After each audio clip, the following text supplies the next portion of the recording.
I used to do little speeches for the Positive Thinkers breakfast meetings at the Crystal Cathedral, before it was the Crystal Cathedral. Little sessions they had in the morning, right, where you could attend and hear some speakers. I used to do some of those speeches, I don't know, 35 years ago, a long time ago. Possibility Thinkers breakfast is what it was. His son, Schuler Jr., was giving a classic sermon one morning, and I was privileged to hear it. Here was the notes on his sermon. It's very brief, so I'll give it to you. So jot this down. These are great notes. Here was his sermon. Number one, if you think it's impossible, it isn't. That's number one. If you think it's impossible, it isn't. Here was point number two. If you think you know everything, you don't. Wow, that's good. Point number three. If you think you're alone, you're not.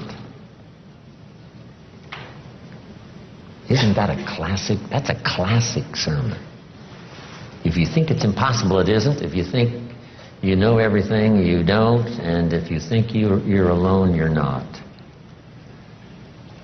Now, here was one of the spectacular stories in this little sermon. He told the story of Rich DeVos. Rich DeVos is in bad shape. Rich needs a heart transplant. And if he doesn't get it, he's not going to last very long. Now, fast forward. Rich DeVos finally gets his heart transplant. And what was spectacular about the story was, after his heart transplant, he has dinner with the lady who gave him her heart.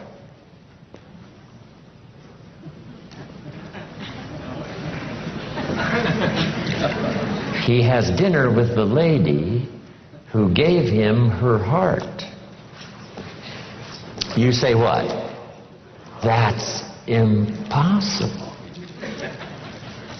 You couldn't have dinner with the person that gave you their heart.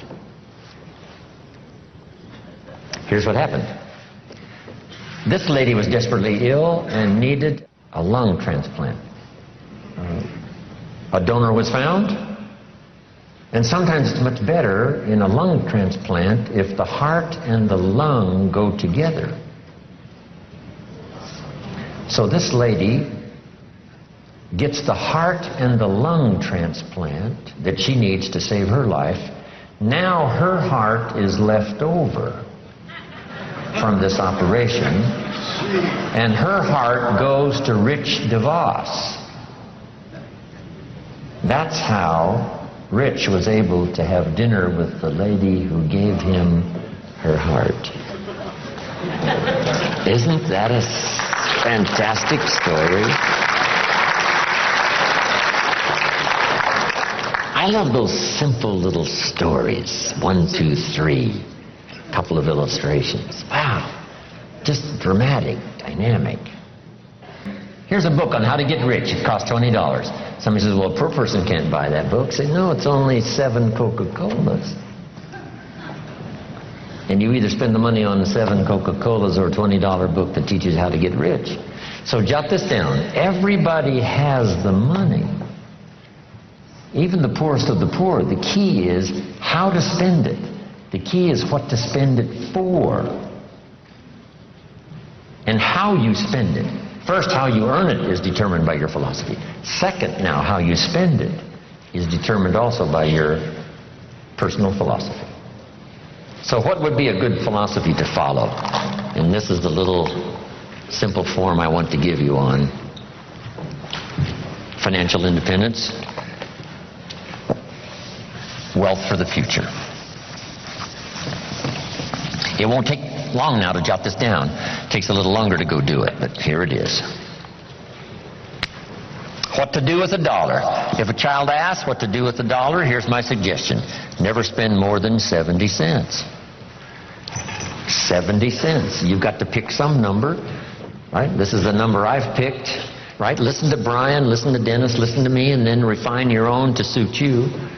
But I suggest don't spend more than 70 cents. Here's where the other 30 cents goes. 10 cents, 10% of your income for charity, church, whatever, supporting worthy projects, teaching children here to become generous. If kids understand generosity, they'll give you 10 cents out of every dollar that they earn. And this is a good place to start. It's easy to give 10 cents out of a dollar. A little more difficult to give 100,000 out of a million. You say, oh, if I had $1 million, I'd give 100,000. I'm not that sure. We better start you early, right? So that when the big money comes, it'll just be automatic. You won't even have to think about it. Okay? All right. So 10 cents for charity and church. Here's the next 10 cents. Active capital. Try to make a profit. It's called buy and sell. I learned to do this starting at age 25. It's how I made my first fortune. Buying and selling. Like the little boy who buys a bottle of soap for $2 and sells it for $3.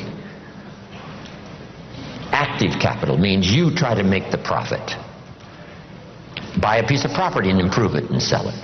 Active capital. Keep saving up this active capital until you've got some to work with to buy and sell. Make a profit. Now the third 10 cents is passive capital, which means let somebody else use this 10%. You put this to work and see if you can't make a profit. This is to let someone else use it. You are the passive partner in providing the money. They are the active partner in seeing if they can make a profit and pay you dividends and stock increase and whatever. Interest. And that little formula is a good place to start. Now, you might not really be able to start there. I call this the ideal. Maybe by the time you've heard this, you're in such bad financial shape that you have to go here, 97, 1, 1, and 1. That right now you're in a trap. You're caught.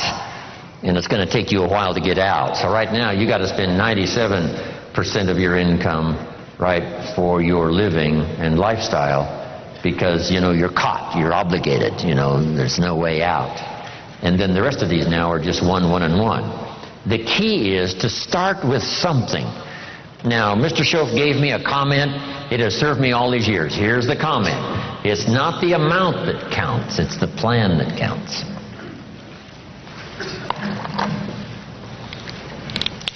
When I first met him, I said, if I had more money, I'd have a better plan. He said, no, if you had a better plan, you'd have more money. So if you have to, you start with 97, 1, 1, and 1. Then what do? Now comes the project right away of trying to get this 97 figure to go down and these other 3 numbers to start going up. This now becomes an exciting game to play. In another seminar, I talk about measuring progress.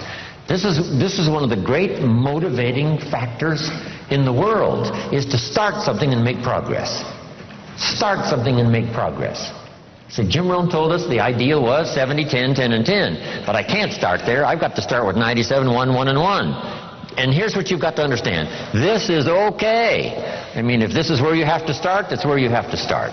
Then you start driving this number down and start driving these numbers up. And it's a whole game to play till finally you can arrive at this pretty good ideal way what to do with the money you earn from a paycheck or from dividends or from whatever sources. 70, 10, 10, 10. I mentioned the name Sarah Alfaro in Mexico. I taught her this, and she's been teaching it to the people she's responsible for over all the last 10 years. And some of them now are doing extremely well, making big money, and they've got houses and cars and, you know, all kinds of stuff. 70, 10, 10, and 10. Now, when you start getting into the big money, these numbers have to change again. I probably don't spend more than 10% of my income. So if this number for me is 10%, you can imagine what these other three numbers probably are. So if you have to, you start here. Get to the ideal. And then when it really starts to flow in your favor, you rearrange this program again 10%. Because if you're doing big time, you couldn't spend 70% of your income. It would be obscene. Too much. So, just a little formula to follow. Now here's the wrap-up, and I've got to get to a few points on leadership before we finish. Here's the next one now.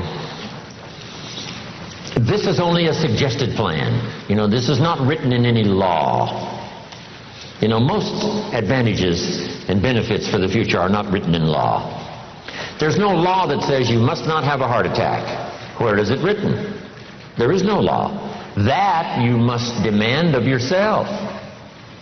There is no demand that you have a good financial plan that'll safely take care of your family for the future. There is no law. You could be careless and lose it all and finally have to be supported by the state. So there is no law that you must be responsible and have a good financial plan. You must demand it of yourself. So I'm asking you to make that note. It's what we demand of ourselves that counts. There's no law that says you must have a health plan that's going to make you extremely healthy for the next 10 years. There is no law. That you must demand of yourself. And those are the disciplines now that really start to count, the ones you demand of yourself. So, next, keep strict accounts.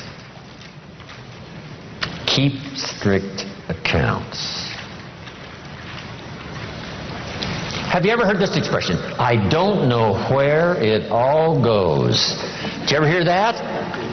Oh, we'd love to have you run our company. You don't know where it all goes. Did you ever hear this? It just gets away from me. Oh, we'd love to have you run the world. It just gets away from you? Okay. Will you make the note now? Keep strict accounts. This is for your own self-esteem, as well as safety and financial matters for the future.